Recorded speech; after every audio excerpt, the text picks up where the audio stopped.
que se pensava ser um talento inato, jogar futebol criativo e inteligente, pode ser uma tarefa treinada. A tecnologia trabalha a favor da formação de craques e já há recursos para identificar os perfis dos jogadores, apontando neles as falhas na formação das jogadas. Saber tomar a melhor decisão em uma partida e de forma rápida é um dos fatores que diferenciam um jogador de excelência dos demais. Treinadores sabiam o que se pensava ser um talento inato, jogar futebol criativo e inteligente, pode ser uma tarefa treinada. A tecnologia trabalha a favor da formação de craques e já há recursos para identificar os perfis dos jogadores, apontando neles as falhas na formação das jogadas. Saber tomar a melhor decisão em uma partida e de forma rápida é um dos fatores que diferenciam um jogador de excelência dos demais. Treinadores sabiam disso na prática, mas não conseguiam definir o que levava os atletas a tomarem uma ou outra decisão, tantas vezes primordial para definir o resultado do jogo. Na Europa, as universidades de Liverpool, na Inglaterra, e de Colônia, na Alemanha, fazem estudos nesse sentido, utilizando um rastreador ocular, que mapeia os focos de atenção de um jogador durante a partida. Esse aparelho, chamado eye tracking, também será utilizado no Brasil em um estudo que começa a partir deste mês no NUPEF, Núcleo de Pesquisa e Estudos em Futebol da Universidade Federal de Viçosa. O equipamento pode realizar testes com jogadores já atuantes e experientes, mas o foco do estudo será para atletas das categorias de base de diferentes times do país.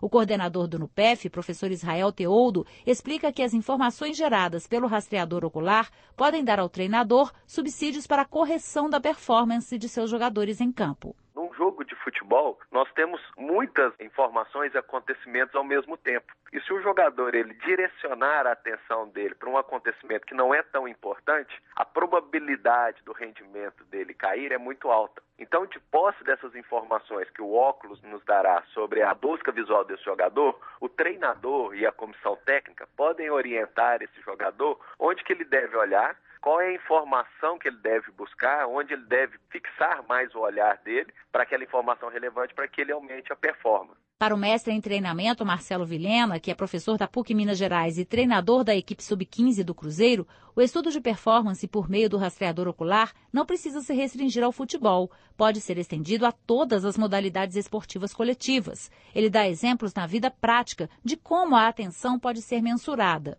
O motorista, o que ele olha ao dirigir? O que ele está prestando atenção? Os sinais que ele está analisando são sinais realmente relevantes para a sua condução? Ou um motorista, por exemplo, inexperiente, ele gasta muito tempo olhando para um sinal não relevante, enquanto o experiente ele detecta lá numa situação emergencial, por exemplo, ele detecta sinais relevantes mais interessantes e a partir daí ele toma melhores decisões ao fazer uma ultrapassagem ou recuar, por exemplo, de uma ultrapassagem. A lógica é a mesma no esporte, né? O que o atleta ele vai analisar. Rafael Medrado, preparador físico da equipe sub-16 do São Paulo, entende que os estudos da cognição do jogador podem mudar os parâmetros utilizados nos treinamentos, ajudando a entender o atleta por outros ângulos. Ela leva a gente a pensar um outro aspecto sobre o jogador de futebol, que até há algum tempo atrás era baseado nas questões físicas, o atleta mais rápido, o mais explosivo, que saltava mais. Então a gente passou a pensar um pouquinho sobre as questões táticas, o raciocínio rápido do jogador, a inteligência do jogador. E esse aparelho vem dar uma oportunidade para a gente de conseguir analisar isso de forma mais real e sair da subjetividade. Até então, no Brasil, não existem muitos recursos para avaliar a performance tática dos jogadores de futebol.